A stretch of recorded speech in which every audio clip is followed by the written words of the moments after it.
एक रंगापुर नाम के गांव में चलमैया और कांतम्मा नाम के दंपत्ति रहते थे। एक दिन चलमैया को खीर पीने की इच्छा हुई। कांतम, मुझे आज शाम खीर खाने की इच्छा हुई।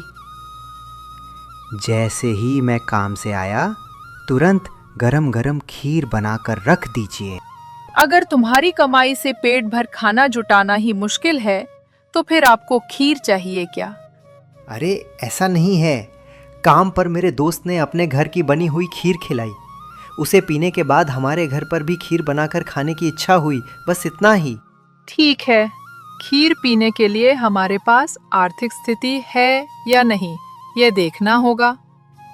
अगर हमें हमारी मनचाही चीज नहीं मिलती, तो क्या हम ऐसे रहेंगे? हम भी अच्छे हाल में रहते थे। कांतम, तुमने जो कहा वो सही है। खीर बनाने के लिए दूध, काजू, इलायची, चीनी और साबूदाना चाहिए। उसके लिए पैसे भी चाहिए। मैं जो कमाता हूँ उसमें से रोज़ थोड़ा थोड़ा बचाकर जब कुछ रकम इकट्ठी हो जाएगी, तब उस पैसे से खीर बनाकर खाएंगे। चलमैया की बात सुनकर कांतम्मा ने कहा, ठीक है। चलमैया रोज की तरह काम पर चला गया। 10 दिन तक काम करके खाने पीने का खर्च निकालकर भी 5 वराह बचा लिए। अरे, इन 5 वराहों से खीर बनाने के लिए जरूरी सामान ले आओ। आज तुम्हारी खीर पीने की इच्छा पूरी कर दूंगी। काम से लौटते समय चलमैया खीर बनाने के लिए जरूरी सामान ले आया। कांतम्मा ने चूल्हा जलाकर खीर बनाना शुरू किया। चलमैया भी चूल्हे के पास बैठकर उत्सुकता से देखने लगा। गर्मा गर्म खीर तैयार हो गई। कांतम, खीर से बड़ी ही अद्भुत और स्वादिष्ट खुशबू आती है, और अगर पिएं तो कैसा होगा। किसी भी हालत में खीर बनाने में तुम्हारे बाद ही कोई और आता है। ऐसा कहकर चलमैया ने अपनी पत्नी की तारीफ की। इतने में दरवाजे पर दस्तक की आवाज आई। चलमैया ने सोचा, इस समय कौन आया होगा। उसने दरवाजा खोला तो सामने एक आदमी खड़ा था। चलमैया ने उस आदमी को पहले कभी नहीं देखा था। आपको कौन चाहिए? क्यूसक क्या है, मैं राहगीर हूँ। पास के गांव जा रहा था, तभी आपके घर से मीठी खीर की खुशबू आई। मुझे खीर बहुत पसंद है। अगर आप अनुमति दें तो मैं आपके घर में खीर खाकर आगे चला जाऊँ। भाई, हमारे घर में खीर बनी है, ये सच है, लेकिन दूसरों को देने जितनी नहीं है। वो तो बस हमें ही पर्याप्त है। अगर आपको चाहिए तो एक लोटा पानी पीकर जाइए। आप बड़ा दिल करके मुझे एक कटोरा खीर खिलाइए। खीर तो मेरी जान है साहब। राहगीर की बातों से चलमैया को बहुत गुस्सा आया। आप कौन हैं मुझे नहीं पता, लेकिन हम जहां भी जाएं, वो गरीब आदमी 10 दिनों की मेहनत से जो पैसे जमा करके खीर बना रहे हैं, उसमें हम आपको हिस्सा नहीं दे सकते। कृपया आप अपनी राह चलें। हम किसी की मेहनत का स्वाद किसी और की भूख से नहीं बांट सकते। ऐसा उसने थोड़े उकताकर कहा। चलमैया के बहुत देर तक घर न लौटने पर कांतम्मा अपने पति के पास आई। चलमैया की बात सुनकर वह आदमी जोर से हंस पड़ा। ओहो, अरे ये तो आपकी समस्या है। आपने मेहनत से बनाई हुई खीर मुझे मुफ्त में देने की ज़रूरत नहीं है। मैं आपको बदले में एक सोने का सिक्का दूंगा। लीजिए, ये सोने का सिक्का रखिए और मुझे आपके हाथों से बनी स्वादिष्ट खीर दीजिए। ऐसा उसने कहा। उस सोने के सिक्के को देखते ही चलमैया और कांतम्मा के चेहरों पर चमक आ गई। ये तो बहुत बड़ा भाग्य है। कह रहे हैं कि सोने का सिक्का दे रहे हैं, तो क्या खीर नहीं दे सकते? अंदर आइए और पी लीजिए। लीजिए, मैं आपको पहले ही एक सोने का सिक्का दे रहा हूँ। ऐसा कहते हुए उसने एक सोने का सिक्का चलमैया के हाथ में रखा। चलमैया ने खुशी खुशी उसे ले लिया। वह आदमी घर के अंदर आकर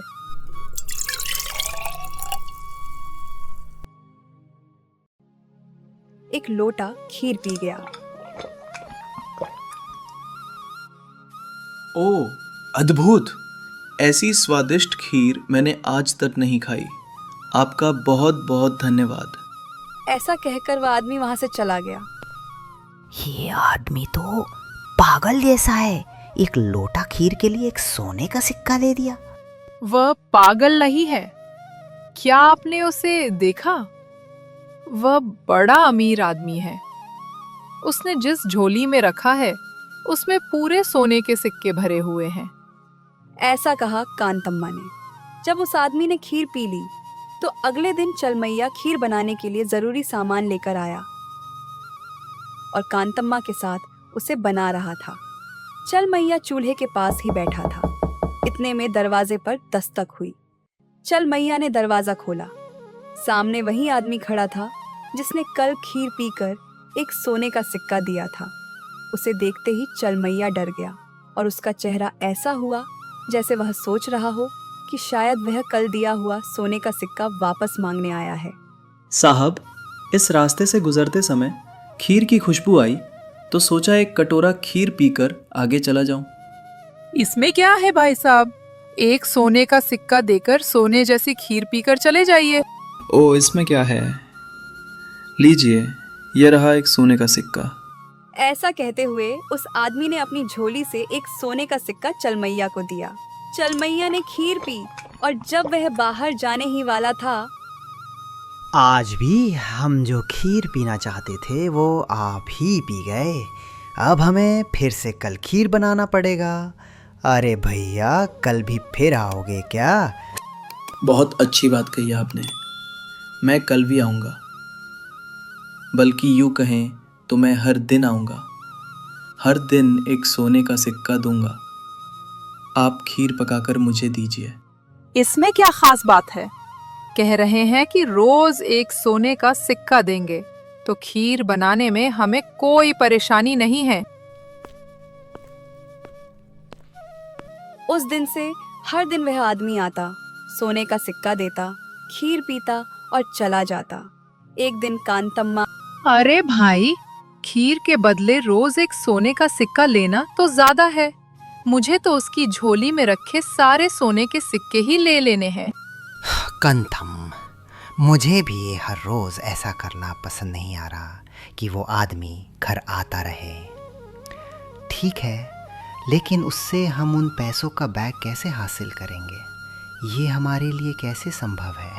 अगर तुम सहयोग दोगे तो यह संभव है। समझ न पाकर चलमैया अपनी पत्नी को हैरानी भरी नजरों से देखने लगा। क्या हुआ ना? अगर हम खीर में जहर मिला दें तो वो सही सलामत पीकर मर जाएगा और उसके सोने के सिक्कों की झोली हमारा हो जाएगी। उन शब्दों पर चलमैया अपना मुंह मोड़ते हुए बोला, ये क्या कांदम इतनी बात कह दी तुमने?